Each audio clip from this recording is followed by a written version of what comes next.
Cəmiyyət arasında istər müsəlmanlar, istərsə də qeyri-müsəlmanlar tərəfindən ən çox verilən suallardan biri də həqiqətən, yəni ağılları qarışdıran bir məsələdir. Müsəlman bir ailədə, müsəlman bir ölkədə doğulan bir uşaq ilə qeyri-müsəlman bir ailədə, qeyri-müsəlman bir ölkədə doğulan bir uşaq bu necə, yəni ədalət ola bilər və ya deyək ki, insanların kimisi zəngindir, kimisi fəqirdir, kimisi ağıllı, kimisi ağılsız, kimisi xəstə, kimisi sağlam, bütün bu insanların eyni imtahana tabe tutulması nə dərəcədə doğrudur kimi. Bu məsələnin 8 nöqteyi nəzərdən baxaq. Birincisi, bu dünya imtahan yeri olduğu üçün insanlardan bəzi şeylər tələb olunur. Məsələn, ilk başda iman gətirmək, sonra ibadət etmək, gözəl bir işlər görmək, yaxşı bir insan olmaq və s. Düzdür, hər insan fərqli səviyyədə yaradılmışdır, ancaq hər insanın imtahanı da fərqlidir. Yəni burada hər kəsdən eyni dərəcədə bir gözlənti yoxdur. Buna sadə bir misal olaraq Allah Azze və Cəllə deyək, dovşanı da yaradıb, tısbağanı da yaradıb. Burada dovşan ilə tısbağanı yarışdırmaz. Bu zaten məntiqsiz bir şey olar. Çünki dovşanın qabiliyyətləri başqadır, tısbağanın qabiliyyətləri başqadır. Dovşan da burada sürətli qaçması ilə öyünə bilməz. Çünki o dovşanı alıb suya qoysaz, bəlkə boğulacaq. Ancaq tısbağa suda professional bir üzücüdür. Demək ki, hər kəs onun ehtiyaclarına görə bəlli qabiliyyətlər verilir və o qabiliyyətlər nisbətində bir imtahana tabe tutulur. İnsanlar da onlara verilən ağla görə, zəkaya görə, fəqirliyə görə, zənginliyə görə, xəstəliyə görə bir imtahana tabe tutulur. Burada bir ədalətsizlik var demək, özü ədalətsizlik olar. İkincisi, ədalət və bərabərlik nədir? Çünki bərabərliyi çox insan deyək ki, ədalət olaraq görür. Halbuki bərabərlik çox zaman zülmə səbəb ola bilər.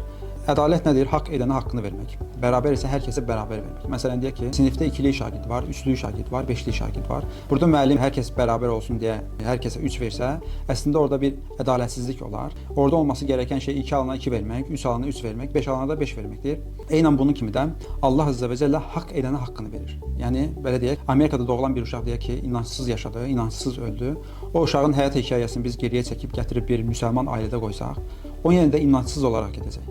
Burada Allah Azze və Cəllə sonsuz elmi ilə, əzəli elmi ilə qulunun başını və sonunu bildiyi üçün kim nəyə layiqdirsə o şəkildə rəftar edir.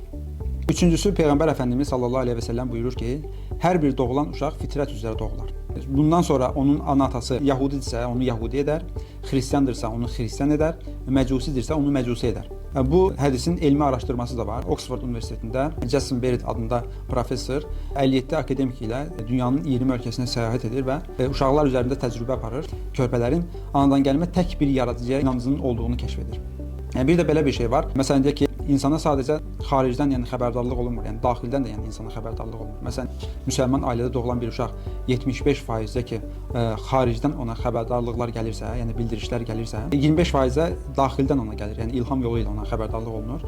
Digər qeyri-müsəlman bir ailədə doğulan uşaq isə 75% bunu daxildən, yəni xəbərdarlıq olunursa, 25% ona xaricdən, yəni xəbərdarlıq olunur. Dördüncüsü, məsələn deyək ki, bir podraçı bizlə müqavilə bağlasa, desə ki, siz bu binanı inşa edin, bina bitdikdən sonra hər birinizə deyək ki, 10.000 manat pul verəcəm. Deyək ki, biz binanı inşa etdik, podraçı gəldi, amma sözündə durmadı. Birimizə 10.000 verdi, birimizə 8.000, birimizə 5.000. Biz burada bir ədalətsizlik oldu deyə bilərik. Amma ki, heç tanımadığımız, bilmədiyimiz, görmədiyimiz bir şəxs qapıdan içəri girsə, cibindən bir paska pul çıxarsa, birimizə 5.000, birimizə 3.000, birimizə də 1.000 manat pul versə, sizcə burada 1.000 manat alan şəxs bunu deyə bilər. Siz niyə digərlərinə 5, 3, mənə isə 1.000 manat verdiniz? Siz burada ədalətsizlik etdiniz deyə bilər. Deyə bilməz, çünki o pul verən şəxsin orada olanlardan heç kəsi borcu yoxdur. O şəxs cömert olduğundan, pul da onun olduğu üçün öz mülkündən istədiyi kimi istifadə edə bilər. Yəni birinə az, birinə çox verə bilər. Burada bir ədalətsizlik olmaz.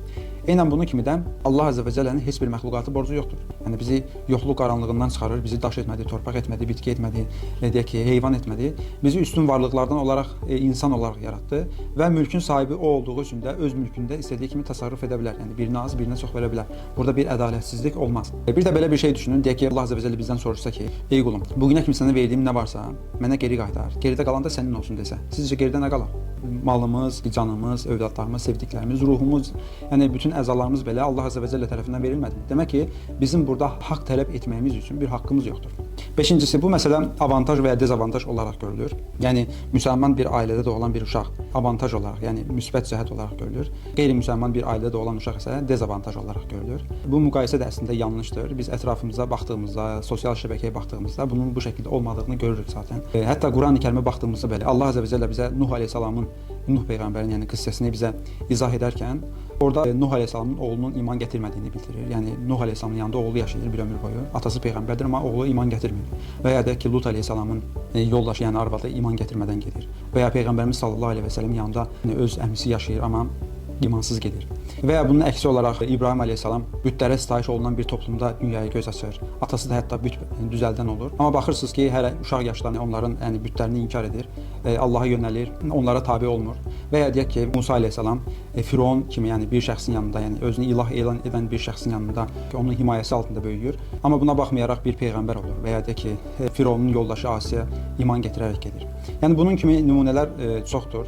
Burada da baxdığımızda görürük ki, burada avantaj və ya dezavantaj yoxdur. Altıncısı, məsələn, deyək ki, müsəlman bir ailədə, müsəlman bir ölkədə doğulan bir uşaq hamısı müsəlman olaraq ölsəydi, Amerikada doğulan bir uşaq da hansı dinə mənsubdursa, o dinə mənsub olaraq hamısı ölsəydi. Burada bəlkə bir söz deməyə haqqımız olardı, ancaq baxdığımızda belə deyil. Müsəlman ailənin uşağı, müsəlman bir toplumda yaşayan bir uşaq imansız olaraq gedə bilər, inkar edərək gedə bilər. Və ya deyək ki, Amerikada doğulan bir uşaq iman gətirərək gedə bilər, müsəlman ola bilər. Biz bunu sosial şəbəkədən də günümüzdə görə bilirik. Demək ki, burada avantaj və ya dezavantaj, üstünlük və ya mənfi cəhət yoxdur.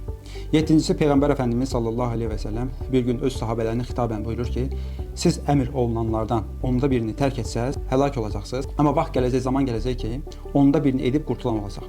Çünki onlar sahabələrdir, Peyğəmbərimiz sallallahu aleyhi və səlləm görüblər, onların sualı çətin olacaq. Biz isə Peyğəmbərimiz sallallahu aleyhi və səlləm görməmişik. Düzdür, bizim şərtlərimiz çətin ola bilər, ancaq suallarımız asan olacaq. Allah azə və cəllə hər kəsdən eyni bir gözlənti gözləmir. İslamın şərti məsələn zənginə 5-dir, fəqirə 3-dür. Fəqir burada öz iradəsinin kənarında qaldığı zaman həc və zəkatdan azad olmuş olur. Müsəlman bir ailədə doğulan bir uşağın imtahan vərəqi ilə Amerikada doğulan bir uşağın imtahan vərəqi eyni deyil. Allah azə və cəllə bizi bildiyimiz qədər, gördüyümüz qədər, eşitdiyimiz qədər mükəlləf tutur. Belə düşünün, bir müəllim öyrətmədiyi bir şeyi şagirddən soruşmaz, zaten bu məntiqsiz bir şey olar. Allah azə və cəllə Qurani-Kərimdə Bəqərə surəsi 286-cı ayədə buyurur ki, Əuzubillah, "Lə yükəllifullahu nəfsən illə vusəha." Biz heç kəsə gücünün yetməyəcəyi şeyi yükləmədik. Hər kəsi onun gücü çatacağı qədər mükəlləf etdik. Bizə verilən imkanlar, qabiliyyətlərə görə bir imtahana tabe tutuluruq. Məsələn, deyək ki, bir idman müəllimi düşünün. Bu idman müəlliminin deyək ki, 2 şagirdi var.